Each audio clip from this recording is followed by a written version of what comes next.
Hey everyone, Scott here to discuss Last Flag Flying, starring Steve Carell, Bryan Cranston, and Lawrence Fishburne, directed by Richard Linklater. Now, I've never seen this movie before, but I remember hearing some things about it. But let's see what it's all about. Let's get into this.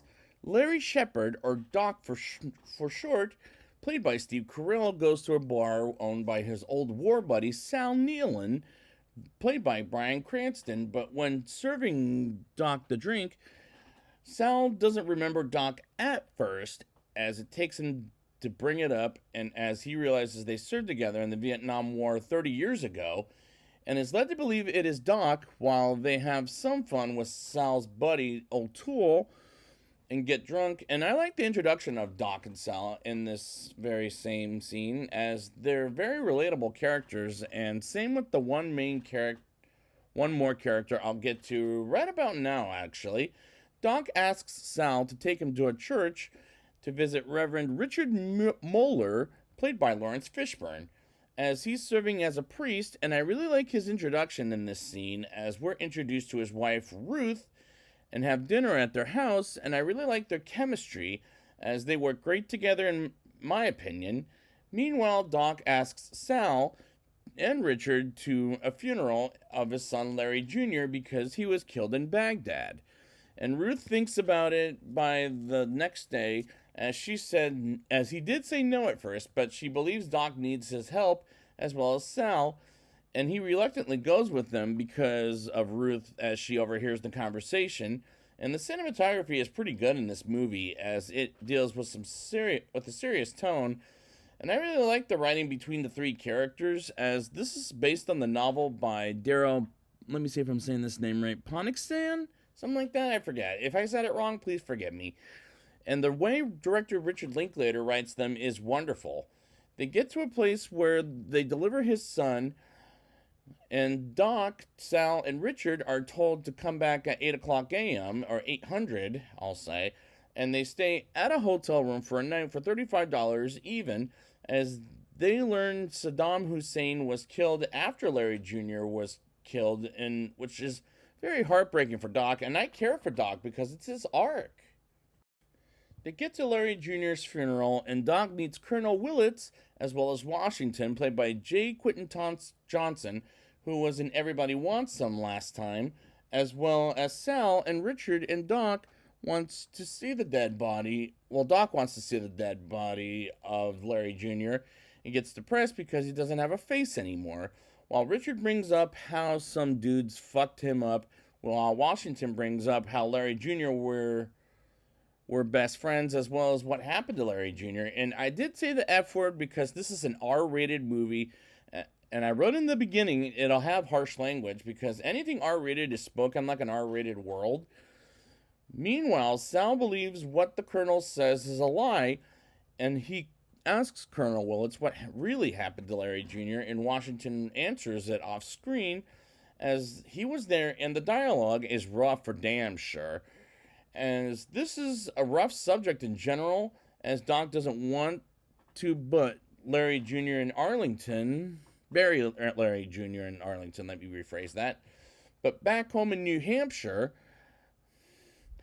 as they take his body to the car, which won't fit in, Doc doesn't trust the government, while Richard goes to a bus station to get back home after they rent a truck. And these scenes are dramatic for the right reasons, and I admire what director Richard Linklater does for dramatic purposes. Sal and Richard get the truck as well as a radio, which, because they didn't have one before, as it pulls up a song Without Me by the rapper Eminem.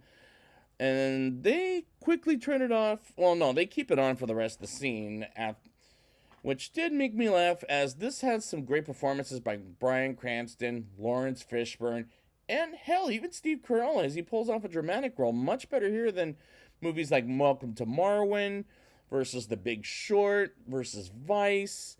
Each of those films I did not like, by the way, I'll say that much, as this is his second best dramatic performance after Foxcatcher, which I'll review soon enough. Richard gets to the bus station without any problems whatsoever until he gets arrested by some officers of the law called Homeland Security, and so do Doc and Sal. and they get a visit from Colonel Willits in Washington. Now, I like Washington more than Colonel Willits, as he comes off like the biggest asshole in this whole movie. And part of why I like Washington is because of this actor I saw last time in Everybody Wants Some, J. Quentin Johnson, as he has charisma, and he delivers a pretty good performance, in my opinion. Washington goes with Doc, Sal, and Richard to the train to New Hampshire, while Colonel Willits orders he wants Larry Jr. to be buried in his Marine uniform and not in his graduation uniform, like Doc said at one point earlier in the film. And Washington gets on the train with Doc, Sal, and Richard in the casket of Larry Jr.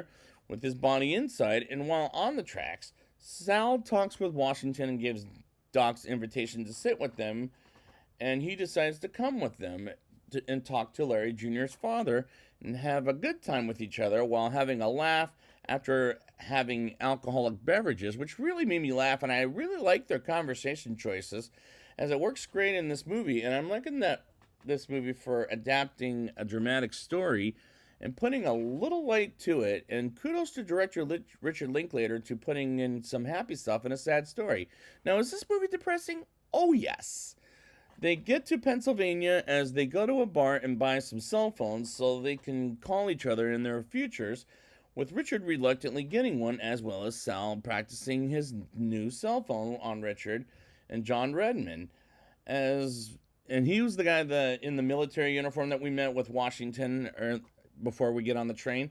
As we learn, they missed their train and it is at Boston, while they stay in the city and have some fun. And I have fun with these scenes as they're fun to watch with their getting drunk conversation, as Doc feels guilty about how Larry Jr. died in Baghdad. And I like these scenes as they work quite well. Doc, Sal, and Richard get back to the train to Boston, or Baston, as Sal asks Richard why he did marry an African American woman, which is a disrespectful question in general, as he responds, God told him to marry Ruth, to be a good man and to be a good preacher, which are inspiring words coming from Lawrence Fishburne. And he tells a beautiful story about how he became a preacher. And Doc says Christmas is like a dark holiday because remember these two things. One, this takes place at Christmas time. And two, because his son died during the holiday season, as they get to Boston, and visit an old mother of their war buddy Jimmy, who unfortunately died, as they tell the truth about what happened to him 30 years ago, as Jimmy saved Doc, Sal, and Richard. And this scene was heartbreaking, and they tell her as he was always in their hearts. And again, this scene was heartbreaking, but at the same time, heartwarming. I don't know if that makes sense, but bear with me, because he saved their lives 30 years ago and how he died from it. But it is always in their hearts, and it's for damn sure pretty damn depressing, I'll say that much. They get back to New Hampshire and get to Doc's place, but his wife isn't there because Doc said something about his wife dying from breast cancer earlier in the movie. But Richard sees photos of her with Doc as he sleeps in the guest room, while Sal and Doc sleep in Larry Jr.'s bedroom, and he says he doesn't have any close friends in the neighborhood. And Sal asks Doc to come work for him in the bar, the same bar that we met Sal at in the beginning of the movie. But let's move on. And next morning comes, and it's the day of the funeral, and Doc decides to bury Larry Jr. in his Marine uniform because his graduation uniform won't fit him because he's pretty bulky and fits better in his Marine uniform, and they bury him with Sal and Richard dressing up in officer's uniform, fold the flag, and hand it to Doc like any funeral of a soldier does. And they have the after service where Washington gives Doc a letter from Larry Jr. and he reads it while Washington tells Richard and Sal to check up on Doc, and he sits on a chair in the backyard, as he refuses to read the letter at first, and he opens it and reads what Larry Jr. said in his note. And the movie ends after the letter is read. Doc smiles knowing he did the right thing, and it ends. And this climax was satisfying, depressing, and heartwarming. To hear Doc did the right thing after he buried him next to his mother. And at the end of the day, kind of a sad but happy ending. Now it's time for my rating. I'll give this movie a a 7.7 out of 10. I do like each of the three characters plus Washington, surprisingly.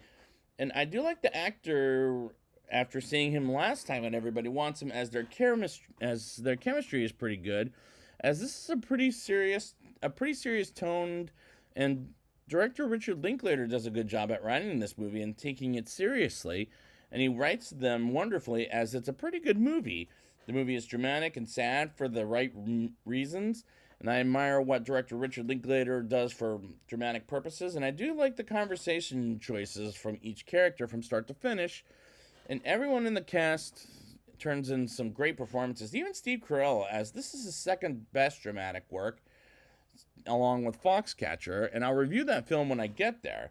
The cinematography is pretty good, as this movie's arc belongs to Doc, and after seeing Steve Carell in this movie in Versus If, Imaginary Friends, he pulls out both performances quite tremendously in comedy, animated, and with the Minions and dramatic, and I like him as each of those genres.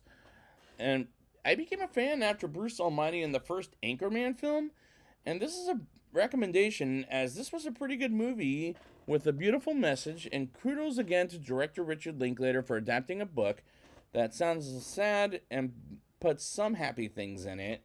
And at the end of the day, I like the movie. Is it sad? Yes, it is. So I'd like to thank you guys for joining me, and next time I will be back with, let's see, Where'd You Go, Bernadette? Yeah, that's right. And until then...